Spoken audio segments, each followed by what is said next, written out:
Atos, capítulo 2, diz assim a palavra de Deus. Ao cumprir-se o dia de Pentecostes, estavam todos reunidos no mesmo lugar. De repente veio do céu um som, como de um vento impetuoso, e encheu toda a casa onde estavam assentados. E apareceram distribuídas entre eles línguas como de fogo, e pousou uma sobre cada um deles. Todos ficaram cheios do Espírito Santo e passaram a falar em outras línguas, segundo o Espírito lhes concedia que falassem. Ora, estavam habitando em Jerusalém judeus, homens piedosos, vindos de todas as nações debaixo do céu. Quando, pois, se fez ouvir aquela voz, afluiu a multidão, que se possuiu de perplexidade, porquanto cada um os ouvia falar na sua própria língua. Estavam, pois, atônitos e se admiravam, dizendo: Vede, não são porventura galileus todos esses que aí estão falando? E como os ouvimos falar, cada um em nossa própria língua materna? Somos partos, medos, elamitas e os naturais da Mesopotâmia, Judéia, Capadócia, Ponto e Ásia, da Frígia, da Panfilha, do Egito e das regiões da Líbia, nas imediações de Cirene, e romanos que aqui residem, tanto judeus como prosélitos, cretenses e arábios. Como os ouvimos falar em nossas próprias línguas as grandezas de Deus? Todos atônitos e perplexos interpelavam uns aos outros: que isto quer dizer? Outros, porém, zombando, diziam: estão embriagados. Então se levantou Pedro com os 11 e, erguendo a voz, advertiu-os nestes termos: varões judeus e todos os habitantes de Jerusalém, tomai conhecimento disto e atentai nas minhas palavras. Estes homens não estão embriagados como vindes pensando, sendo esta a 3ª hora do dia. Mas o que ocorre é o que foi dito por intermédio do profeta Joel. E acontecerá nos últimos dias, diz o Senhor, que derramarei do meu espírito sobre toda a carne. Vossos filhos e vossas filhas profetizarão, vossos jovens terão visões, e sonharão vossos velhos. Até sobre os meus servos e sobre as minhas servas derramarei do meu espírito naqueles dias, e profetizarão. Mostrarei prodígios em cima no céu e sinais embaixo na terra: sangue, fogo e vapor de fumaça. O sol se converterá em trevas e a lua em sangue, antes que venha o grande e glorioso dia do Senhor.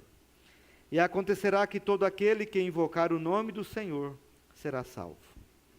Varões israelitas, atendei a estas palavras. Jesus, o Nazareno, varão aprovado por Deus diante de vós, com milagres, prodígios e sinais, os quais o próprio Deus realizou por intermédio dele entre vós, como vós mesmos sabeis. Sendo este entregue pelo determinado desígnio e presciência de Deus, vós o matastes, crucificando-o por mãos de iníquos, ao qual, porém, Deus ressuscitou, rompendo os grilhões da morte, porquanto não era possível fosse ele retido por ela. Porque a respeito dele diz Davi: diante de mim via sempre o Senhor, porque está à minha direita, para que eu não seja abalado. Por isso se alegrou o meu coração e a minha língua exultou. Além disso, também a minha própria carne repousará em esperança, porque não deixarás a minha alma na morte, nem permitirás que o teu santo veja corrupção. Fizeste-me conhecer os caminhos da vida, encher-me-ás de alegria na tua presença. Irmãos, seja-me permitido dizer-vos claramente a respeito do patriarca Davi, que ele morreu e foi sepultado, e o seu túmulo permanece entre nós até hoje. Sendo, pois, profeta e sabendo que Deus lhe havia jurado que um dos seus descendentes se assentaria no seu trono, prevendo isto, referiu-se à ressurreição de Cristo, que nem foi deixado na morte, nem o seu corpo experimentou corrupção. A este Jesus Deus ressuscitou, do que todos nós somos testemunhas. Exaltado, pois, à destra de Deus, tendo recebido do Pai a promessa do Espírito Santo, derramou isto que vedes e ouvis. Porque Davi não subiu aos céus, mas ele mesmo declara: disse o Senhor ao meu Senhor: assenta-te à minha direita, até que eu ponha os teus inimigos por estrado dos teus pés. esteja absolutamente certa, pois toda a casa de Israel, de que a este Jesus que vós crucificastes, Deus o fez Senhor e Cristo. Ouvindo eles essas coisas, compungiu-se-lhes o coração e perguntaram a Pedro e aos demais apóstolos: que faremos, irmãos? Respondeu-lhes Pedro: arrependei-vos e cada um de vós seja batizado em nome de Jesus Cristo, para a remissão dos vossos pecados, e recebereis o dom do Espírito Santo. Pois para vós outros é a promessa, para vossos filhos e para todos os que ainda estão longe, isto é, para quantos o Senhor nosso Deus chamar. Com muitas outras palavras deu testemunho e exortava-os dizendo: salvai-vos dessa geração perversa. Então os que lhe aceitaram a palavra foram batizados, havendo um acréscimo naquele dia de quase 3.000 pessoas. E perseveravam na doutrina dos apóstolos e na comunhão, no partir do pão e nas orações. Em cada alma havia temor, e muitos prodígios e sinais eram feitos por intermédio dos apóstolos. Todos os que creram estavam juntos e tinham tudo em comum. Vendiam as suas propriedades e bens, distribuindo o produto entre todos, à medida que alguém tinha necessidade. Diariamente perseveravam unânimes no templo, partiam pão de casa em casa e tomavam as suas refeições com alegria e singeleza de coração, louvando a Deus e contando com a simpatia de todo o povo. Enquanto isso, acrescentava-lhes o Senhor dia a dia os que iam sendo salvos. Até aqui. Meus irmãos, eu separei um vídeo. Vou pedir o diácono Alexandre para diminuir aqui as lâmpadas. Vou pedir à nossa irmã Fabiana para colocar esse vídeo, por favor. Igreja histórica com 182 anos fecha por falta de membros nos Estados Unidos. A Igreja Presbiteriana Five Mile, da cidade de Birmingham, realizou seu último culto no domingo, dia 7, com 9 membros restantes. A igreja é a mais antiga que a fundação da própria cidade e tem cerca de 200.000 habitantes. De acordo com a Lifeway Christian Research, de 6.000 a 10.000 igrejas são fechadas a cada ano nos Estados Unidos. Entre as principais causas do fim das atividades estão a queda do número de membros e o alto custo de manutenção. Muito bem. Vamos colocar o vídeo de manhã, por favor. Coloca o vídeo que eu passei de manhã. Irmãos, isso é uma igreja, interior de uma igreja na Europa, e parece que é na Inglaterra. Essa igreja foi fechada, e dentro dela foi aberto um bar, restaurante, e as pessoas vão a esses lugares que antigamente eram usados para oferecer um culto a Deus, mas essas igrejas não existem mais. Então ali ficam os templos, e os templos fechados. Então geralmente o poder público, eles tomam posse e eles leiloam e vendem para iniciativa privada. E muitos templos evangélicos, templos das igrejas históricas, são vendidos e são usados para bares, são usados para boates. Infelizmente, a gente tem visto essa realidade acontecendo, não só na Europa, mas também nos Estados Unidos, e não só nesses dois lugares, mas também no Brasil. A gente tem visto as igrejas, principalmente igrejas históricas, atravessando um período de declínio. Muitas igrejas, os irmãos têm deixado de participar, outras igrejas têm passado por divisões internas, e outras igrejas têm tido dificuldades em se manterem por causa da frequência dos membros, porque os membros não têm participado. Infelizmente, esta é uma realidade que acontece em nossa época. E essa realidade que acontece em nossa época é totalmente diferente daquilo que nós vimos no texto sagrado, daquilo que nós lemos na palavra de Deus. E eu trouxe aqui uma cópia do diário de Simonton. Simonton foi o missionário que plantou a igreja presbiteriana no Brasil, e ele, na sua última página do seu diário, ele escreveu da seguinte maneira: fazendo um retrospecto de minha própria vida, durante o ano que agora se encerra, tenho de condenar-me. Posso indicar algum trabalho que foi feito da melhor maneira que pude, mas será que progredi na direção do céu? É aqui que me sinto em falta. Não posso ir além da prece do publicano. Ó Deus, sê propício a mim, pecador. Será sempre assim comigo? A própria pressão e a atividade da vida exterior têm empanado minha comunhão com aquele para quem esses mesmos serviços são feitos. Quantas vezes minhas devoções são formais e apressadas, ou perturbadas por pensamentos de planos para o dia, e pecados muitas vezes confessados e lamentados têm mantido seu poder sobre mim. Quem me dera um batismo de fogo que consumisse minhas escórias. Quem me dera um coração totalmente de Cristo. Reverendo Simonton, os irmãos sabem, ele era filho de um médico. O pai dele, além de médico, era deputado federal.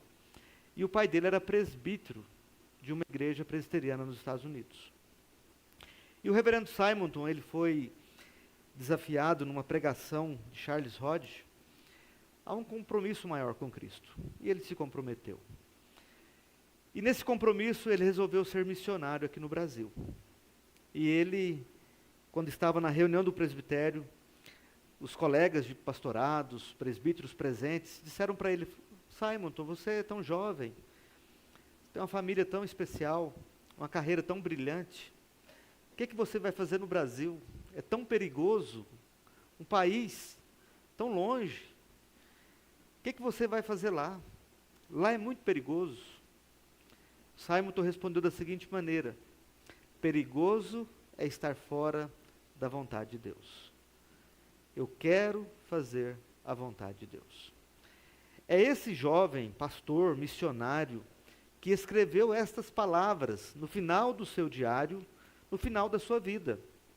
Quem me dera um batismo de fogo que consumisse minhas escórias, quem me dera um coração totalmente de Cristo. Irmãos, se nós vemos Simonton, um exemplo para nós de desprendimento, um exemplo de obediência, de entrega a Cristo, clamar a Deus por um batismo de fogo que consumisse as escórias da sua vida, quem dera nós. Mas nós observamos, meus amados irmãos, que essa ação do Espírito Santo na vida da igreja, ela é necessária, ela é importante, e ela aconteceu lá no passado, e ela precisa acontecer, não só acontecer no passado também na vida de Simonton, como acontecer nas nossas vidas hoje. Nós não podemos olhar para a Bíblia e pensar que o que aconteceu nas palavras das Escrituras Sagradas, ou nas partes das Escrituras Sagradas, são coisas que ficaram no passado e que elas não têm nada a ver conosco hoje. A palavra de Deus é viva, é eficaz, e a palavra de Deus, sim, tem uma mensagem atual para a sua igreja. Deus, ele está vivo, ele é o mesmo, e ele continua agindo na história através da sua igreja. Esse texto que nós lemos, o evangelista Lucas, e aqui para os irmãos terem aqui essa informação, Lucas é o evangelista que mais fala do Espírito Santo. Ele fala do Espírito Santo desde que Jesus Cristo foi batizado lá no Rio Jordão, de como ele foi guiado no deserto, de como ele foi revestido com o poder do Espírito Santo para libertar, para curar, para salvar. E agora, Lucas, ele escreve Atos para mostrar o agir do Espírito Santo na vida dos apóstolos, na vida dos discípulos. E nós lemos na semana passada que Jesus Cristo, ele fez uma promessa, né, e ele deu uma ordem no versículo 4 do capítulo 1, que Jesus ele diz o seguinte: determinou-lhes que não se ausentassem de Jerusalém, mas que esperassem a promessa do Pai, a qual dissesse ele: de mim ouvistes, porque João na verdade batizou com água, mas vós sereis batizados com o Espírito Santo, não muito depois desses dias. Irmãos, então aqui vem uma reflexão inicial para a gente. Como ter uma atitude, ou como ter uma igreja diferente dessas igrejas da Europa e dessas igrejas dos Estados Unidos que estão fechando as suas portas?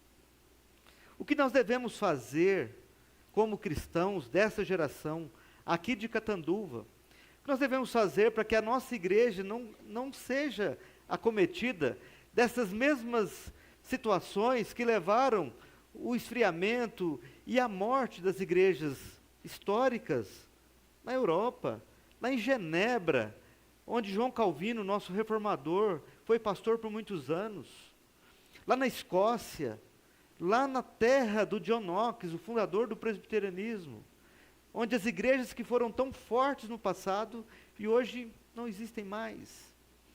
As igrejas que há 200, 300 anos atrás experimentaram um grande avivamento nos Estados Unidos. Avivamento este que influenciou Simonton, um jovem de 25 anos, 26 anos, a vir para o Brasil para pregar o Evangelho. E hoje igrejas estão, como aquele vídeo, um pouquinho rápido ali, mas mostrou que milhares de igrejas são fechadas nos Estados Unidos a todo ano. Igrejas históricas, com 2 séculos, 3 séculos, e hoje não tem mais pessoas, porque as pessoas não vão mais à igreja. Será que a pergunta que vem ao nosso coração, será que não vem a resposta com a oração de Simonton? O fundador da igreja, pedindo um batismo de fogo no seu coração, a fim de que ele pudesse ter as suas escórias assim, eliminadas da sua vida, e a fim de que ele tivesse um coração totalmente de Cristo. Irmãos, nos anos anteriores, no ano de 1861, esse texto que eu li foi escrito no ano de 1866. Esse aqui foi escrito no dia 20 de janeiro de 1861. Ele escreveu assim: em meu próprio progresso, pouco existe a assinalar. Temo que o fato de viver sem os privilégios para crescimento em graça que têm os que vivem em países cristãos, se torna evidente em minha falta de espiritualidade, na frieza e no formalismo de minhas orações, e no pouco prazer que me traz a leitura das Escrituras. Mais do que qualquer coisa, preciso do batismo do Espírito Santo. Se agora, enquanto espero na iminência de iniciar o trabalho ativo de pregação do Evangelho de Cristo, pudesse receber o dom do Espírito para habilitar-me para o trabalho, como ficaria feliz. Desejo pregar Cristo, mas em termos de experiência, ser capaz de falar do que sei, porque Cristo o mostrou a mim. Não posso conceber chamado mais alegre e exaltado que o daquele que, cheio de Cristo, pela comunhão íntima e diária com Ele, trabalha diariamente para trazer uma nação à mesma felicidade. Nós vemos aqui, amados, um pastor, um missionário, clamando por uma visitação do Espírito Santo no seu coração. E sobre essa introdução e sobre essas constatações dos vídeos que foram apresentados, e sobre o texto lido, eu gostaria de refletir com os amados irmãos sobre as razões pelas quais a igreja crescia aqui, lá em Jerusalém, no início dela. Talvez o tema pode ficar assim um pouco sem uma conexão com o que está acontecendo com as igrejas hoje, mas vocês vão perceber na conclusão. Quais as razões pelas quais a igreja crescia, pelas quais a igreja avançava? Quais as razões para o crescimento da igreja num cenário totalmente diferente do nosso hoje? Muito mais difícil. Sem recursos, sem os avanços tecnológicos, sem as comodidades que nós temos hoje em dia. Mas nós vemos uma igreja que crescia, uma igreja que avançava, e não uma igreja que encolhia, que diminuía e que fragmentava-se. Vejamos aqui a primeira razão. A primeira delas, meus amados irmãos, a primeira razão para o crescimento da igreja era que os crentes, eles eram crentes em Cristo.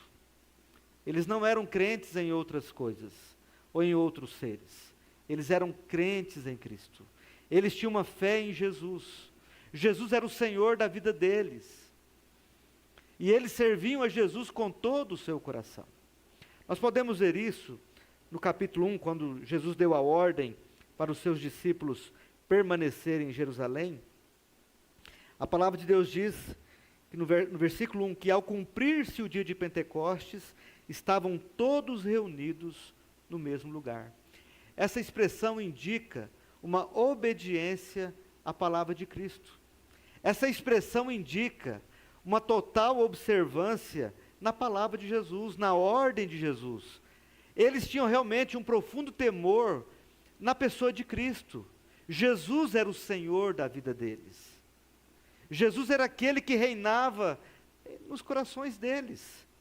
Então, nós podemos observar que uma primeira razão para o crescimento da igreja era que os discípulos, eles não somente tinham Jesus como seu Senhor, mas como eles obedeciam a palavra de Jesus. E nós podemos ver também aqui, irmãos amados, algumas lições importantes que são mostradas no texto. Estavam todos reunidos no mesmo lugar. A obediência não era de alguns, a obediência era de todos. Havia uma unanimidade no coração dos apóstolos, havia uma disposição unânime no coração dos discípulos. Se você observar, no capítulo 1, a palavra de Deus vai falar que havia ali uma comunidade de 120 pessoas, o versículo 15 do capítulo 1. Naqueles dias levantou-se Pedro no meio dos irmãos, ora, compunha-se a assembleia de umas 120 pessoas. Amados, a palavra de Deus fala que eles estavam ali, todos reunidos no mesmo lugar. Um dos problemas da igreja hoje, irmãos, é que a igreja hoje, ela perdeu essa unanimidade. A igreja não tem mais esse temor à palavra de Cristo, esse temor a Cristo, como esses irmãos tinham aqui no passado. Hoje a comunidade que mais cresce na igreja, hoje a comunidade que mais cresce no meio evangélico é a comunidade dos desigrejados. É as pessoas que não têm igreja, as pessoas que não têm aquela disposição de se unirem uns aos outros a fim de buscar a palavra de Cristo. Isso é um fato, é um fato marcante para a igreja. A desunião, a divisão, as discórdias, os partidarismos.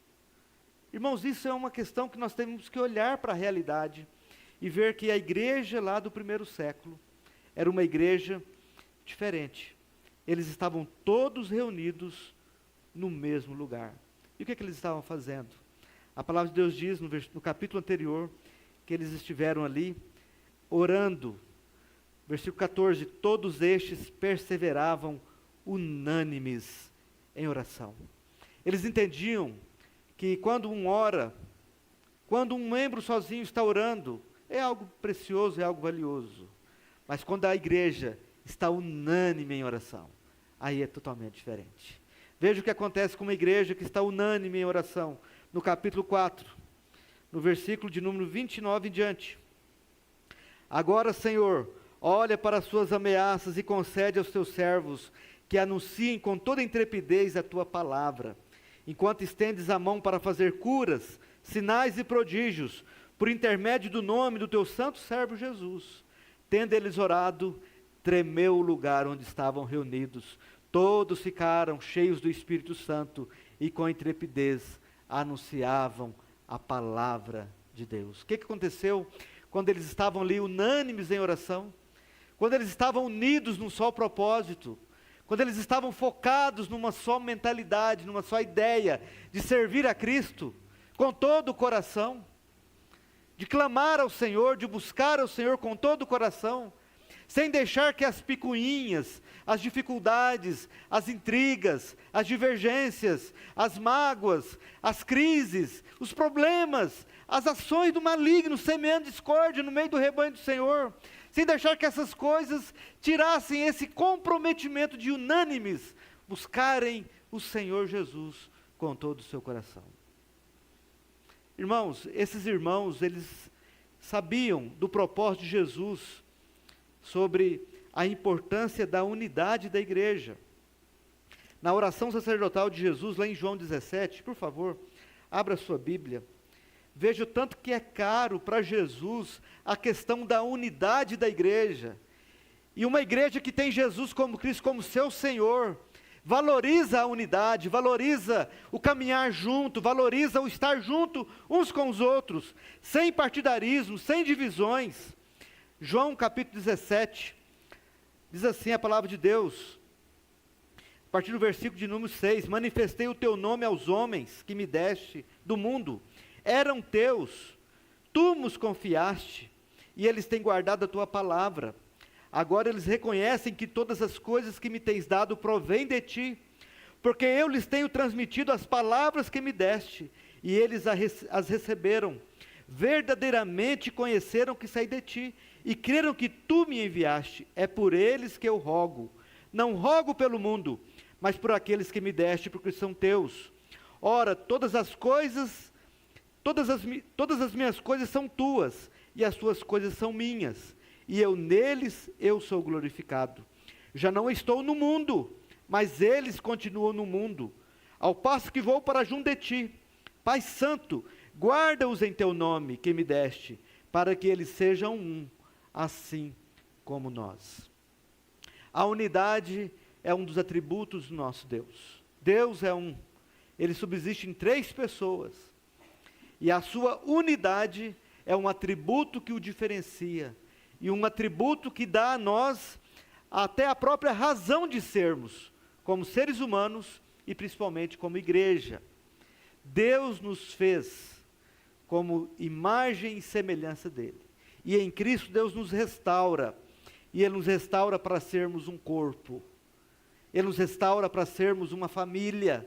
Ele nos restaura para ser um povo, o povo de Deus.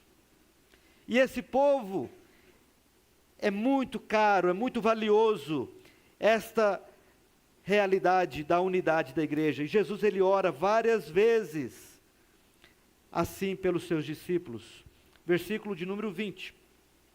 Não rogo somente por estes, mas também por aqueles que vierem a crer em mim. Jesus está orando por nós hoje, irmãos, por intermédio da sua palavra, a fim de que todos sejam um, e como és tu, ó Pai, em mim e eu em ti, também sejam eles em nós, para que o mundo creia que tu me enviaste. Uma razão para a igreja crescer. A primeira razão para o crescimento da igreja é que os discípulos, eles são crentes em Jesus. E eles são obedientes à palavra de Cristo. E eles entendem o propósito de Cristo. E eles sabem que para Cristo é muito importante que a sua igreja, ela seja uma. Ela seja unida em um só propósito, em uma só fé, em um só amor. É importante que a sua igreja, ela esteja na mesma página, uns com os outros, sem divisões, sem barreiras, sem partidarismos. E nós vemos a palavra de Deus repreendendo a igreja, quando a igreja, ela é uma igreja com divisões e partidarismos. 1 aos Coríntios, por favor, abra sua Bíblia. 1 aos Coríntios,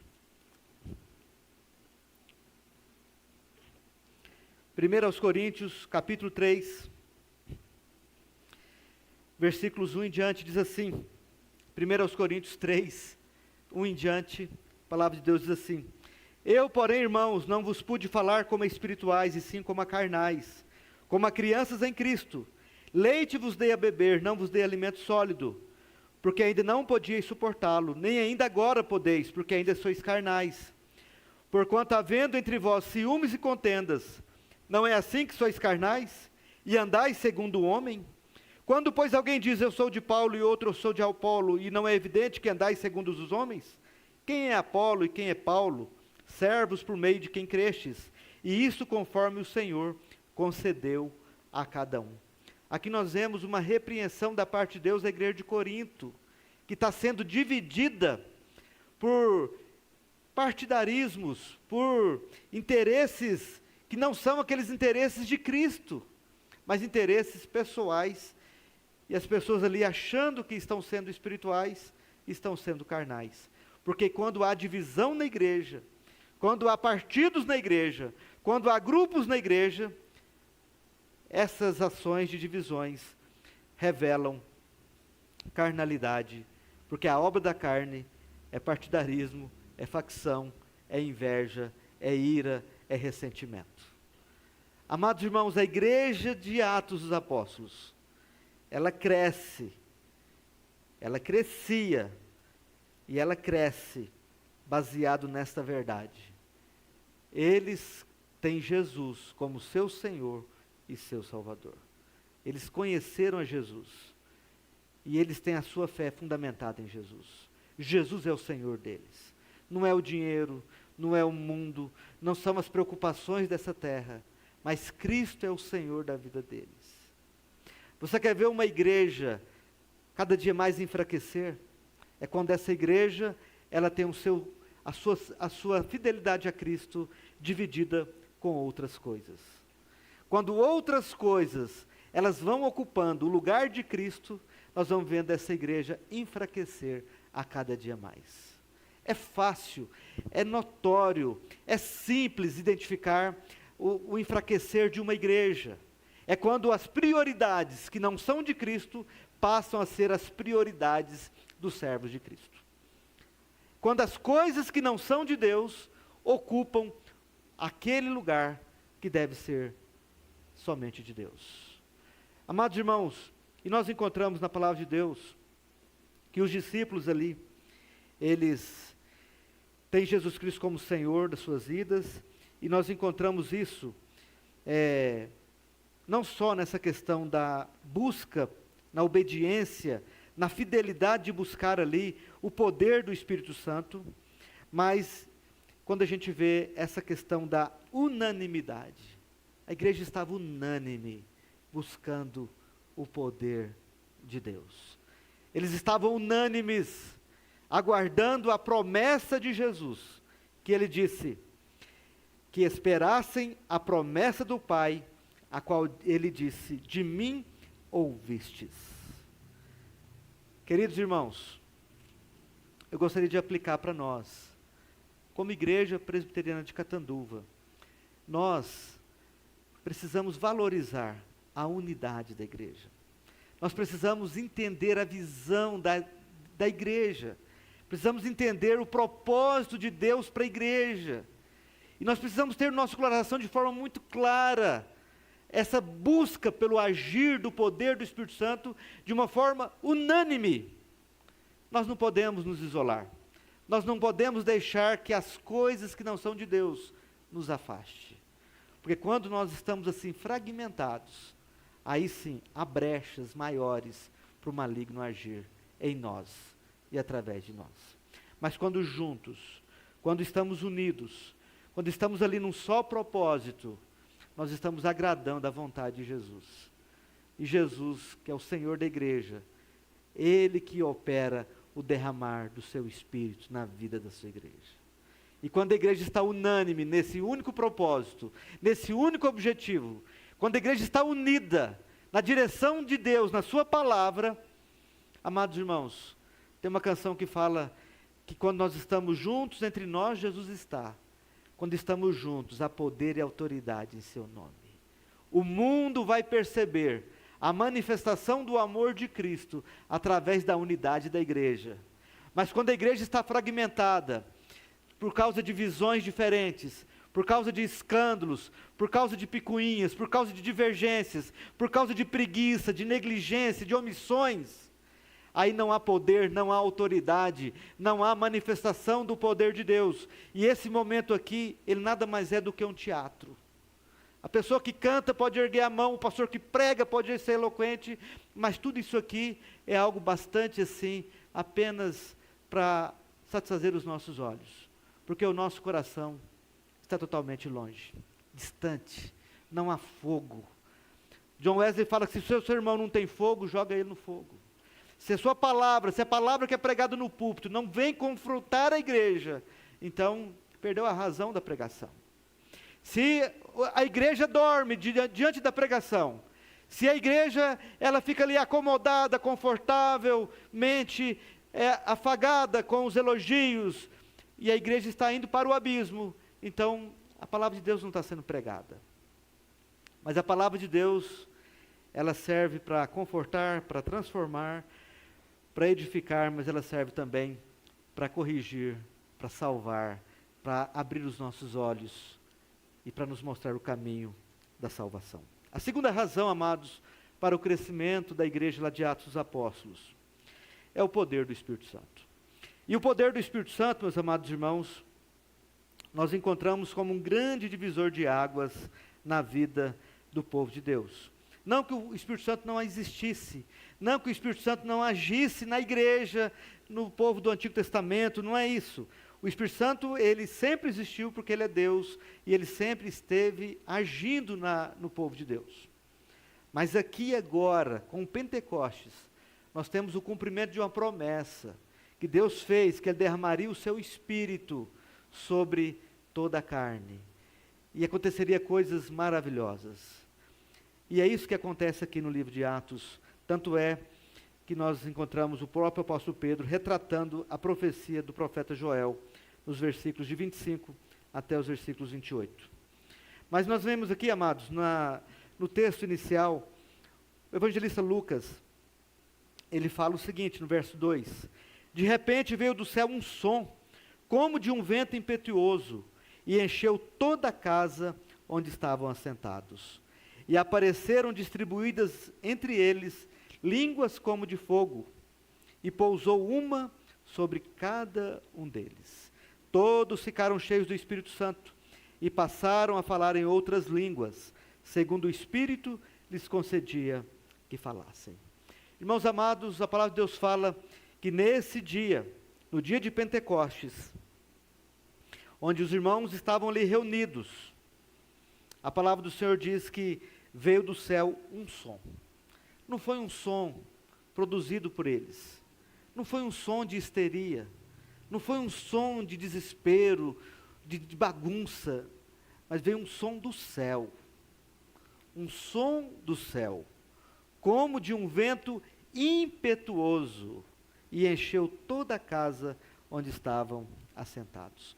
O som foi tão grande, que ele foi assemelhado a um vento, como se fosse um furacão, um tufão, um grande tornado. E não só as pessoas que estavam na casa foram impactados com o som do derramar do Espírito Santo, ali aquele som estrondoso, como todas as pessoas de Jerusalém, eles ouviram um barulho, ouviram um som muito alto, e essas pessoas, eles foram ver o que havia acontecido. Então eles foram em direção ao som. Mas as pessoas que estavam naquele cenáculo, eles que foram cheios do Espírito Santo, aqueles que estavam em obediência a Jesus, aqueles que foram ali unânimes uns com os outros, e por 10 dias oraram, clamando pelo derramar do Espírito Santo. Quando chegou o dia de Pentecostes, que é exatamente o 50º dia após o dia da Páscoa, 49 dias, ou 7 semanas, no 50º dia é o dia de Pentecostes. Nesse dia, Deus então derrama o seu Espírito sobre a sua igreja. Como lá no Êxodo, quando eles ministraram a Páscoa lá no Egito, no 50º dia eles estão lá no Monte Sinai, e lá Deus dá a lei, através de Moisés, no 50º dia. Aqui, Deus dá o seu Santo Espírito.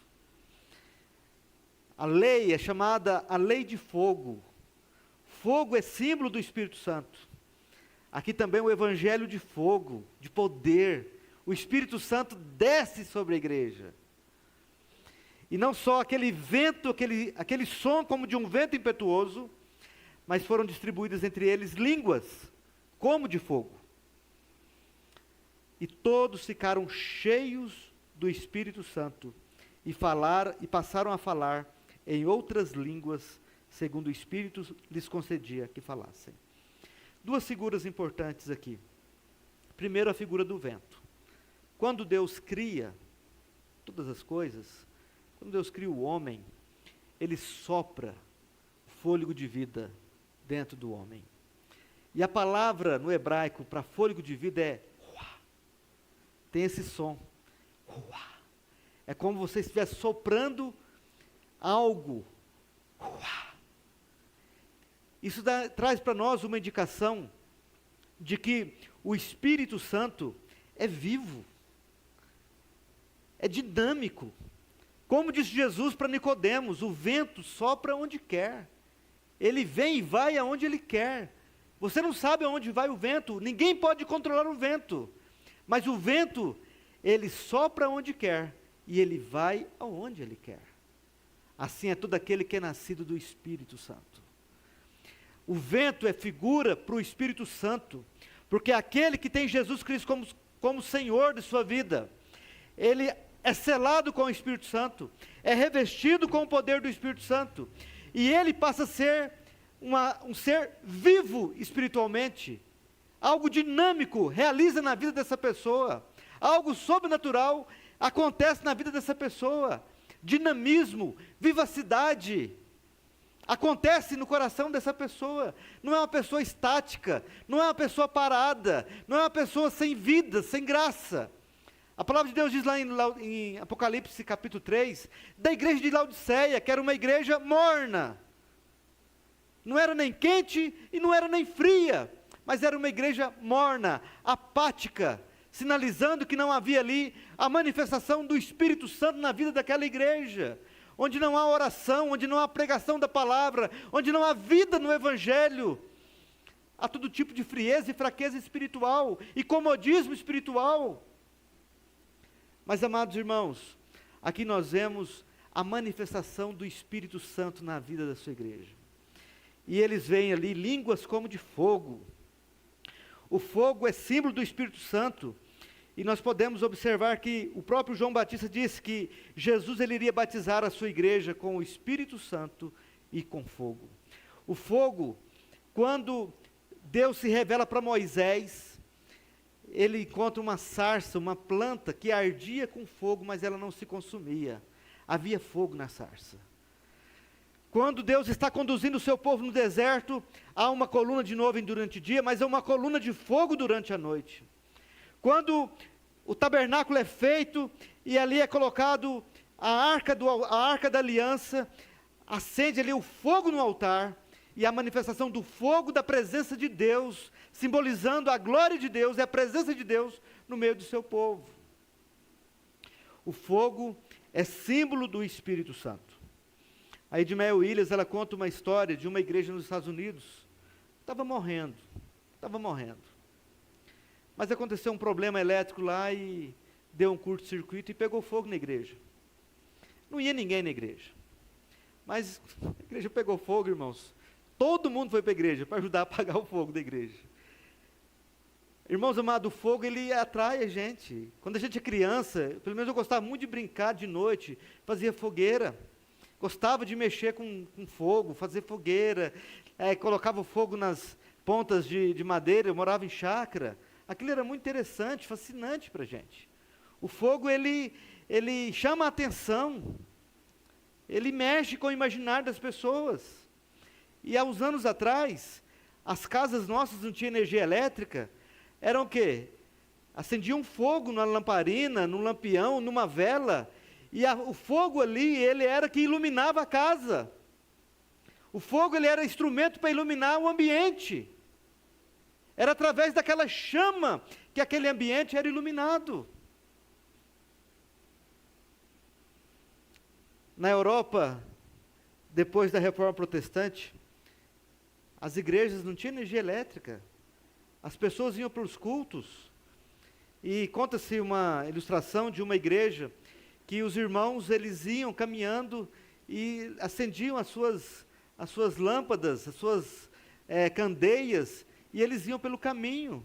Então, aquela coisa mais linda era observar aquelas pessoas indo para a igreja, e a igreja lá no alto, e as pessoas iam chegando, e a igreja toda iluminada, com a chama de cada pessoa que levava a sua candeia acesa, brilhante, resplandecente. Amados irmãos, essa chama, essa língua como de fogo que as pessoas vinham aqui, simbolizando a presença, o poder do Espírito Santo, é porque o fogo ele consome. A palavra de Deus fala que Deus é fogo consumidor. Irmão, se você colocar um fogo nesse púlpito aqui, literalmente, não vai sobrar nada. Se você colocar celular no fogo aqui, ele vai acabar, vai sumir. Se você pegar um carro que é feito de ferro e jogar ele no fogo, o fogo vai consumir, que ele vai ficar aquela plasta assim. Eu já vi carro que queimou assim numa estrada, ficou só as cinzas. O fogo ele consome. E aqui nós vemos por que Simon ele clamou esse batismo de fogo para consumir as escórias. Quem dera um coração totalmente de Cristo. Por que nós vemos as igrejas, irmãos, fechando as portas? Por que nós encontramos igrejas fracas, vazias? É porque realmente nós podemos destacar que há muitos que se dizem cristãos, mas que Cristo não é o Senhor das suas vidas. Muitos estão naquela mensagem: Cristo me ama, eu posso fazer o que eu quiser. Não, se você é servo de Cristo, você vai fazer aquilo que Cristo manda você fazer. E se você é de Cristo, você vai buscar o poder de Cristo através do Santo Espírito. E o fogo do Espírito Santo, ele há de consumir essas escórias do velho homem, que ainda insiste em resistir, insiste em permanecer em nosso coração. O fogo do Espírito Santo é tão fundamental para consumir os requisitos do velho eu dentro de cada um de nós. E por fim, meus amados irmãos, a terceira razão para o crescimento da igreja, aqui em Atos dos Apóstolos, é a pregação do nome de Cristo. Eles ficaram cheios do Espírito Santo e eles começaram a falar em outras línguas. Aqui nós temos um ponto onde muitas pessoas interpretam mal esse texto. O texto é claro. Esse texto aqui, a palavra línguas aqui, é glossa, de idioma. E o texto fala, haviam ali vários cidadãos de vários lugares. A Bíblia fala de 15 regiões, 15 nações ali presentes naquele contexto. 15 nações. E nós encontramos esses discípulos cheios do poder do Espírito Santo, pregando Jesus, falando as grandezas de Deus, nas línguas daquelas pessoas. Aqui não é língua estranha, como muitas pessoas interpretam. Como muitas denominações acham que uma evidência do Espírito Santo é aquelas palavras que não têm sentido, aquelas palavras que não têm razão nenhuma. O apóstolo Paulo, ele fala que ele prefere falar 5 palavras com entendimento do que falar 1000 sem entendimento nenhum. O texto aqui é claro. O poder do Espírito Santo vem sobre a igreja e aqueles irmãos revestidos do poder, eles começam a anunciar as grandezas de Deus. E quais são as grandezas de Deus? Se não é Jesus Cristo, o Filho dele, o Senhor do céu e da terra. E nós vamos ver a pregação de Pedro. Quando eles começam a falar das grandezas de Deus, a multidão já fluiu para aquele lugar, porque o som foi tão alto, que eles foram ver que barulho era aquele. Então, alguns ficaram atônitos, maravilhados, e perguntavam, o que quer dizer isto? Outros zombavam, estão embriagados, estão bêbados. O poder do Espírito Santo causa reações. As pessoas vão abraçar ou as pessoas vão rejeitar. Essas duas reações vão acontecer. Não vai ter neutralidade. Ou as pessoas vão abraçar o Evangelho, ou as pessoas vão rejeitar o Evangelho. Então, meus amados irmãos, quando eles começam a falar das grandezas de Deus, aquelas pessoas que estão naquele público, eles então ficam maravilhados. Mas alguns falam que eles estão embriagados. Então Pedro, ele se levanta junto com os 11 e faz uma pregação cristocêntrica. Eles falam, o que está acontecendo aqui, não é que eles estão bêbados, aqui é a 3ª hora do dia, ou seja, aqui é 9 horas da manhã. Para o judeu, o horário judeu começa quando amanhece o dia. O nosso começa meia-noite. Lá não, lá 1ª hora do dia é quando o dia nasce. Então, quando fala 3ª hora do dia, é 9 horas da manhã para a gente aqui. E Pedro fala, é 9 horas da manhã, eles não estão embriagados. O que aconteceu com eles foi que Deus cumpriu a sua promessa que foi feita através do profeta Joel. E que Deus realizou essa promessa depois que Cristo, a quem vós matastes, crucificando dentre os mortos, esse mesmo Cristo foi ressuscitado, rompendo os grilhões da morte. E depois da ressurreição do nosso Senhor, o Espírito Santo, então, foi derramado sobre nós. E aí Pedro prega, e faz uma pregação cristocêntrica, mostrando o que Cristo fez, e quem Cristo é. Então ele termina o seguinte: esteja absolutamente certa, pois toda a casa de Israel, que é este Jesus que vós crucificastes, Deus o fez Senhor e Cristo. Então não tem esta, irmãos, eu falar que eu amo a Jesus e não o obedeço. Não tem essa, falar que Jesus é meu Salvador e eu não tenho arrependimento de vida, não tenho mudança de vida, transformação de vida. Não tem essa. Não tem essa. Eu estava vendo o pastor Ageu pregando esses dias sobre essa falsa evangelização.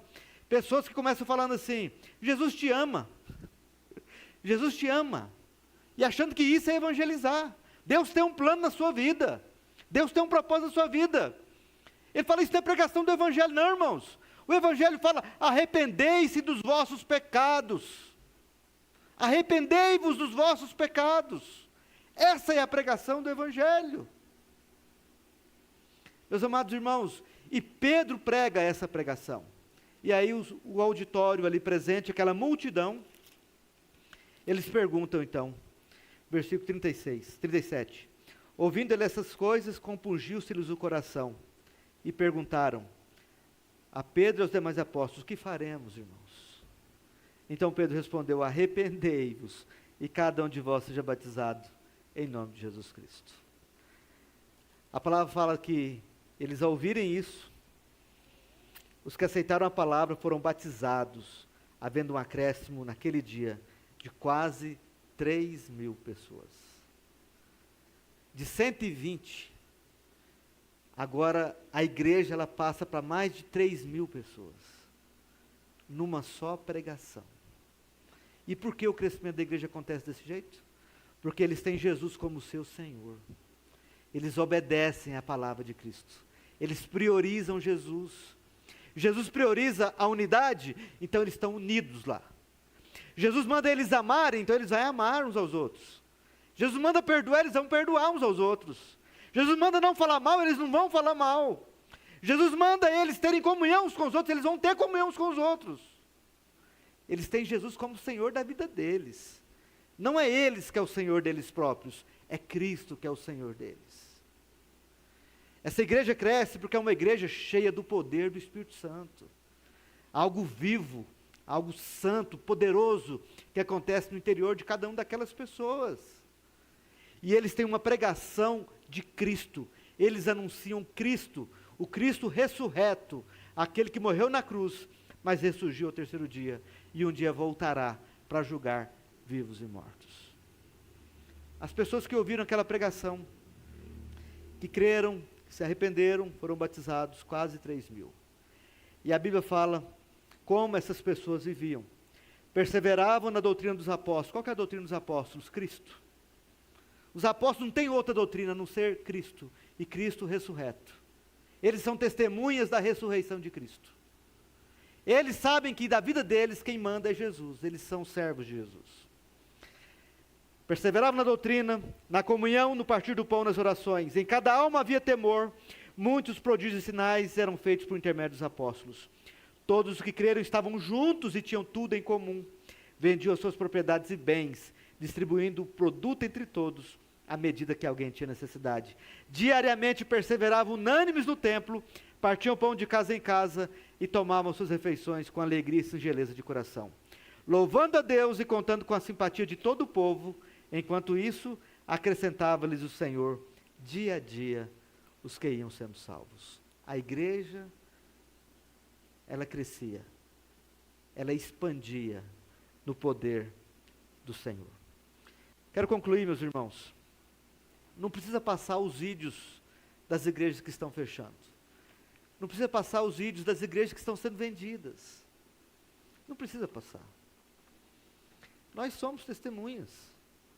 Nossa congregação de Pindorama ficou 20 anos fechada. Vocês sabem disso. Vocês sabem disso. Vocês sabem que nós estamos no interior de São Paulo. Nossa igreja presbiteriana está há 163 anos no Brasil. E nós temos ainda mais de 150 municípios paulistas que não têm a presença presbiteriana. Nós somos milhares de municípios no Brasil, e uns 3.000 municípios ainda não têm a presença presbiteriana. Nós estamos no ano 2023 e mais de 3 bilhões de pessoas no mundo nunca ouviram falar do nome de Jesus. O nome da Microsoft e o nome do Steve Jobs é mais conhecido que o nome de Jesus. E quem morreu na cruz foi Cristo. E quem ressuscitou foi Jesus. Mas o que nós encontramos é uma realidade de cristãos que muitas vezes não estão realmente tendo Cristo como seu Senhor. Não estão investidos do poder do Espírito Santo. E não estão com o compromisso de pregar a Cristo. Mas estão envolvidos com outros interesses que não são os de Cristo. Irmãos amados, a Europa é chamada Europa pós-cristã. Os Estados Unidos, já tive várias informações de pessoas que foram presas e condenadas por pregar o nome de Jesus nas escolas. Não podem pregar o nome de Jesus.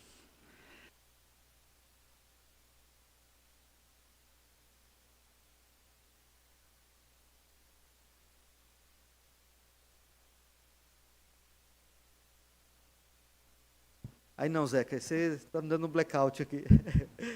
Nós estamos vivendo uma realidade, meus irmãos, que não está longe de nós.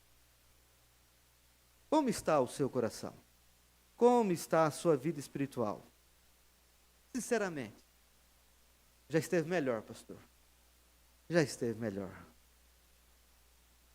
Será que a oração de Simonton, esse jovem pastor, que morreu aos 34 anos, fez um trabalho aqui no Brasil, tão pioneiro, e ele clamando, ó Deus, quem dera, Senhor, um batismo de fogo e consumisse minhas escórias.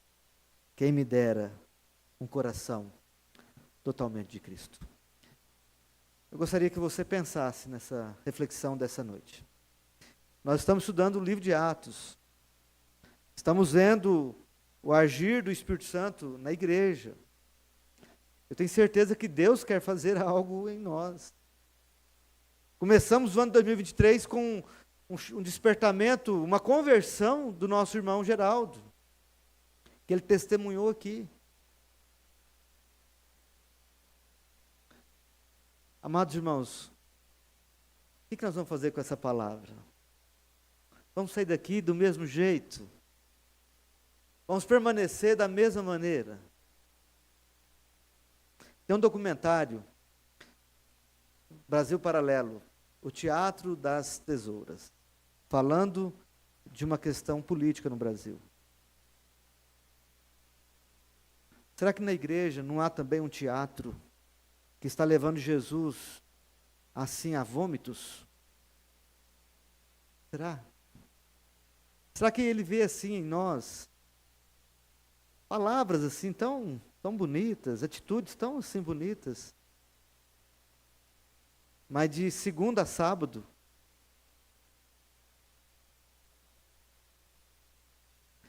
irmãos amados, nós precisamos de tomar uma posição. E eu creio que a melhor é que o nosso pioneiro, pastor, fundador da igreja, clamou ao Senhor. Quem me dera, Senhor, um batismo de fogo que consumisse as escórias do meu coração. Eu queria chamar a igreja, nós estamos indo para o centenário. Estamos indo para o centenário, meus irmãos. Não é uma data do pastor, não é uma data do conselho, não é uma data do fulano, é uma data que Deus está dando a chance da gente estar aqui e de Deus nos usar para mudar a história, para uma grande mudança a começar aqui no nosso coração. Mas como diz aquele ditado, andorinha sozinha não faz verão. Andorinha sozinha não faz verão. A igreja ali estava unânime em oração. Sabe qual foi o comentário que eu falei com a Cláudia antes de vir para cá, diante de Deus? Será que nós vamos continuar em Catanduva depois do ano de 2026, quando vencer o meu mandato? Será que eu vou continuar? O que passa na mentalidade dos irmãos? O pastor agora ele vai ter que fazer as coisas como a gente quer para a gente poder votar nele. Isso é política lá fora, meus irmãos. Aqui na igreja não pode ser assim. Eu tenho que agradar a Deus. Eu tenho que pregar, não é o que você quer ouvir, eu tenho que pregar o que você precisa ouvir. É diferente. Eu tenho que pregar, não é o que você deseja ouvir, eu tenho que pregar o que Deus deseja falar. Então não estou preocupado com eleição, com reeleição, não estou preocupado. Estou preocupado em uma igreja viva, estou preocupado em uma igreja santa, uma igreja unida, uma igreja madura, uma igreja bíblica, uma igreja sem partidos, sem picuinhas, uma igreja santa, segundo o coração de Deus, uma igreja sem partidarismo, sem hipocrisia, sem falsidade. É isso que eu desejo.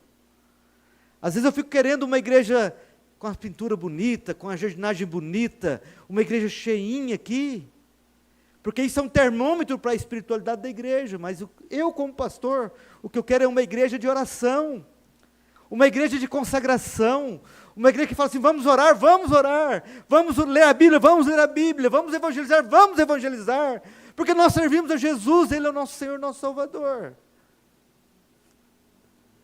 Essa é a nossa motivação, esse é o nosso desejo.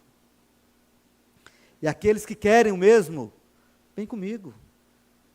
Vem em nome de Jesus, como pastor da igreja, com o conselho da igreja, com a ajuda diaconal da igreja, com os membros da igreja. Vamos! Ao invés de ficar dando ouvidos às pessoas que estão falando mal, criticando, reprovando, com ideias que não são bíblicas. Vamos juntos. Vamos juntos até a volta de Jesus. E se o pastor for embora, Deus levante um pastor mais santo, mais consagrado, mais sábio, para estar conduzindo a igreja. Mas que a igreja nunca esqueça que o Senhor dela é Jesus. Que o Espírito Santo é quem traz poder sobre ela. E que a palavra que tem que ser pregada aqui é o nome de Jesus. É o Evangelho de Jesus. Senhor, quem me dera um batismo de fogo que consumisse as escórias do meu coração.